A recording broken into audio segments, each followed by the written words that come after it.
Hello friends, नए साल की आप सबको हार्दिक शुभकामनाएं।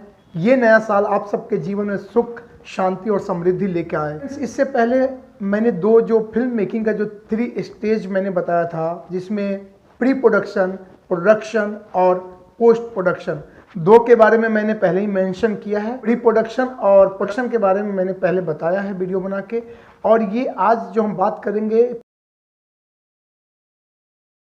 इसमें कई सारे काम होते हैं, जैसे एडिटिंग हो गया, डबिंग हो गया, डीआई हो गया और सेंसर। ये मुख्यतः 4 काम किए जाते हैं। ऐसे और भी छोटे छोटे काम होते हैं, लेकिन ये 4 काम जो होता है वो मेन होता है। तो चलिए बात करते हैं इसके बारे में। शूटिंग कंप्लीट होने के बाद सारी टेप जाता है एडिटिंग स्टूडियो में। वहाँ पे एक एडिटर को हायर किया जाता है, स्टूडियो हायर किया जाता है।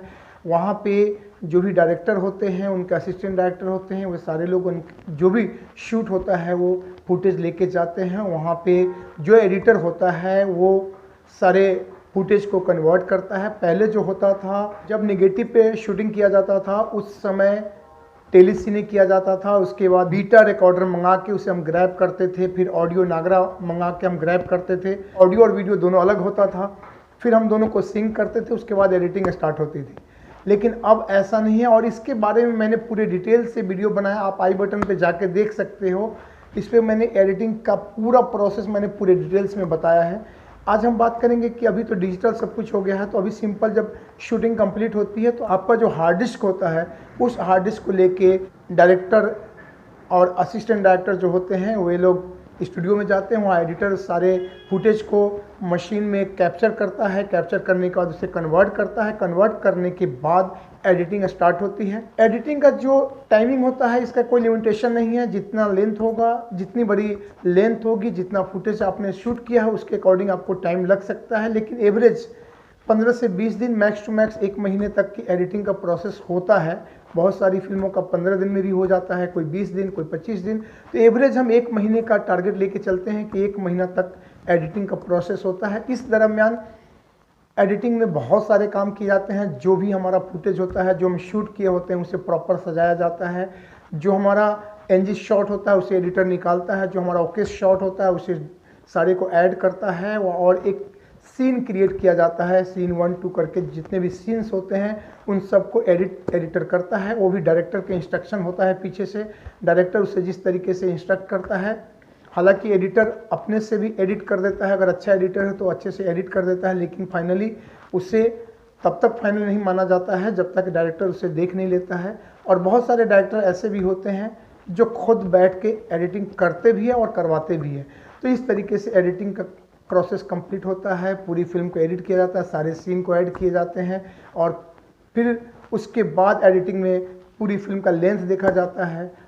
उससे बार बार, 2 बार, 4 बार उसे फाइनल किया जाता है। देखा जाता है कि उसमें क्या कुछ लूज तो नहीं, कुछ कमी तो नहीं है। जब फाइनली डायरेक्टर कहता है कि नाउ इट इज़ फाइनल, तो उसके बाद उसको हम डबिंग के प्रोसेस में लेके जाते हैं, और इधर एडिटर उस फिल्म के लिए प्रोमो एंड ट्रेलर वगैरह, टीजर वगैरह एडिट करता है, काटता है।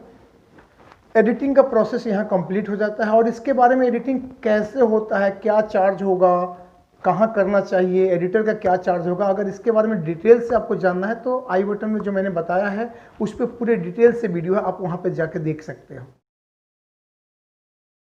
एडिटिंग के बाद जो डबिंग का फेज स्टार्ट होता है, डबिंग में जो भी एडिटेड जो मटेरियल होता है, जो फाइनल एडिट होता है, उसे रीलिंग किया जाता है, वो एडिटर के द्वारा किया जाता है। वो रील वाइज जितने भी रील की फिल्में होती हैं, एवरेज 8-9 रील की फिल्में होती हैं, तो उस सारे को जो एडिटर होता है वो MP4 बना के वीडियो फाइल देता है। वो लेके वहाँ पे डबिंग में डायरेक्टर जाते हैं, वहाँ पर डबिंग स्टूडियो हायर किया जाता है, और डबिंग स्टूडियो का क्या चार्जेस होता है ये सब मैंने अपने पिछले वीडियो में बताया है, आप जाके देख सकते हो चैनल पे।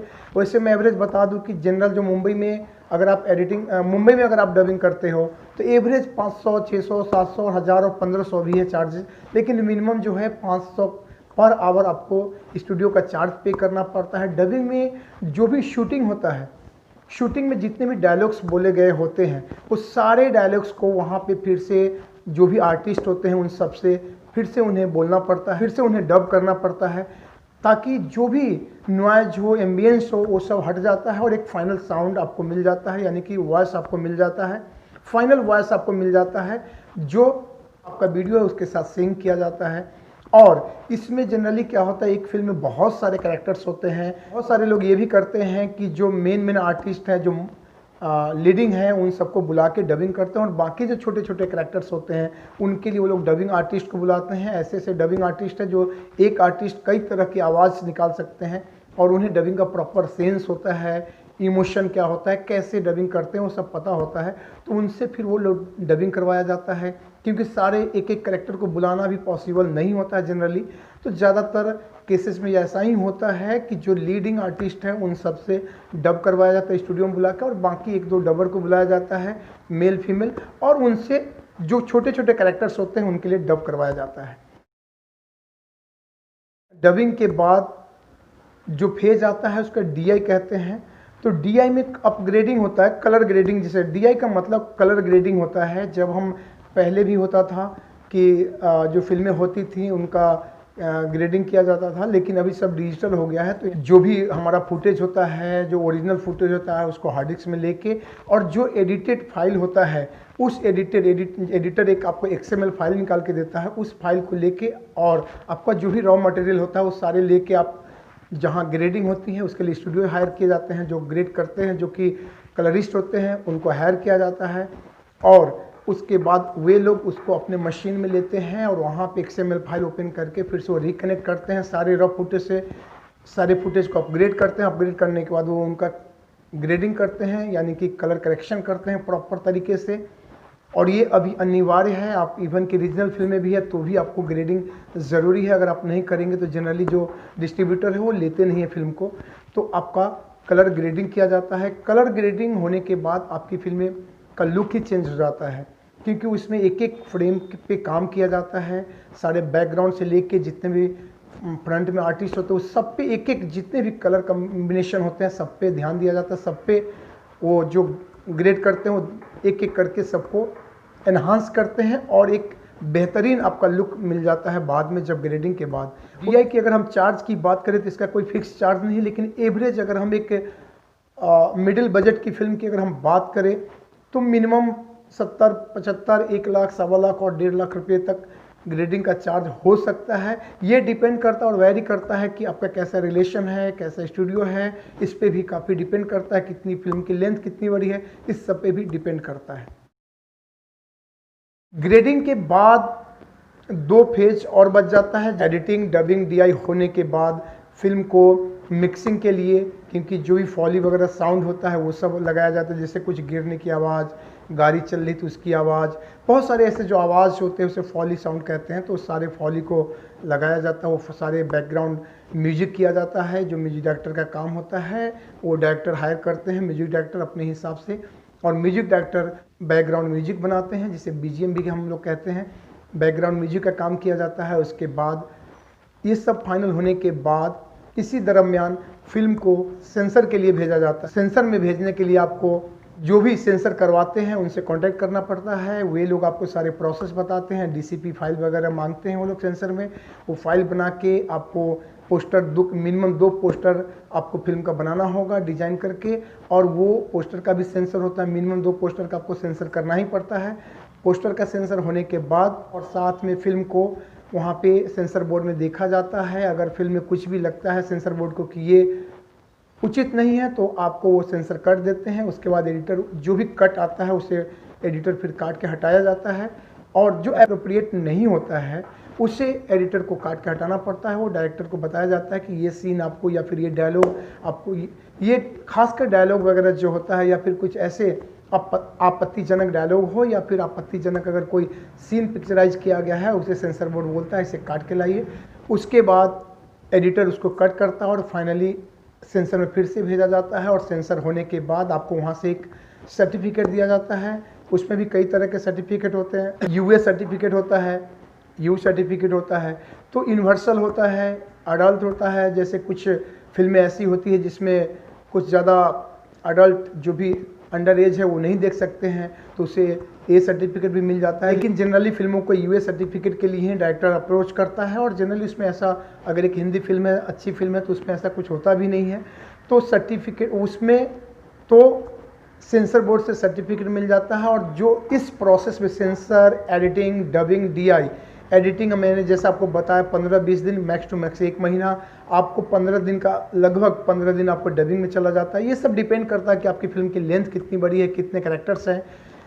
डबिंग के बाद डीआई में भी आपको कम से कम 15 दिन का टाइम चला जाता है। डीआई करने के बाद सेंसर में आपको मिनिमम 1 से 1.5 महीने लग जाते हैं। सेंसर होने के बाद सेंसर के लिए जो प्रोड्यूसर होता है उनको मुंबई का एक लोकल एड्रेस होना अनिवार्य है। उसके बाद उनका एक अकाउंट क्रिएट किया जाता है सेंसर बोर्ड के वेबसाइट पे, और सारा प्रोसेस ऑनलाइन होता है। उनके जो पर 10 मिनट जो लेंथ होता है उसके हिसाब से वो लोग चार्ज करते हैं। एवरेज अगर हम बात करें सेंसर चार्ज का, तो ये लगभग 70 से 75 हज़ार रुपये के आसपास आपको सेंसर का चार्ज देना पड़ता है।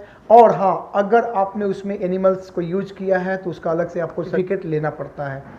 सेंसर होने के बाद आपको फिल्म रिलीज़ के लिए तैयार हो जाती है। उसके बाद आप किसी डिस्ट्रीब्यूटर को बेचते हो, आपको फिर यूएफओ हो गया, के शेरा हो गया, कई सारे प्लेटफॉर्म्स हैं, वहाँ पे आपको अपलोडिंग करवाना पड़ता है। अपलोड का जो भी चार्ज है लगभग एवरेज 35-40 हज़ार रुपये के आसपास कुछ चार्जेस है। ये चार्ज वेरी कर सकता है, ये अप डाउन भी होता रहता है। तो वो चार्ज देने के बाद फिर प्रोड्यूसर अगर चाहें तो किसी डिस्ट्रीब्यूटर को फाइनली वो बेच देते हैं फिल्म को, और अपना मुनाफा जो भी उनको फ़ायदा होता है वो दूसरे प्रोजेक्ट में लग जाते हैं। या फिर अगर नहीं बिकी फिल्म, अगर नॉन स्टार कास्ट फिल्में हैं नहीं बिकती हैं, तो वो खुद से भी रिलीज़ करने की कोशिश करते हैं। तो ये सारा प्रोसेस एक तरीके से काफ़ी लंबा प्रोसेस होता है पोस्ट प्रोडक्शन का, जिसमें मैंने जैसा आपको बताया पोस्ट प्रोडक्शन का जो काम होता है एवरेज इसमें लगभग 2 से 2.5-3 महीने तक भी लग जाता है। तो ये सारा कंप्लीट करने के बाद आपकी फिल्में रिलीज होती है। तो इस तरीके से पोस्ट प्रोडक्शन का काम कंप्लीट किया जाता है। और एक एवरेज एक फिल्म बनाने के लिए, चाहे छोटी फिल्म हो, बड़ी फिल्म हो, रीजनल हो या हिंदी हो, इस सारे प्रोसेस से आपको गुजरना ही पड़ता है। उम्मीद करता हूं कि आपको अगर ये वीडियो अच्छा लगा हो तो प्लीज़ वीडियो को लाइक कीजिए। पहली बार चैनल पे आए हो तो चैनल को सब्सक्राइब कीजिए। बॉलीवुड से रिलेटेड, कैरियर रिलेटेड कोई भी इन्फॉर्मेशन, आपको कोई भी सवाल हो तो आप कमेंट कीजिए, हम आपके सारे सवाल का जवाब देंगे।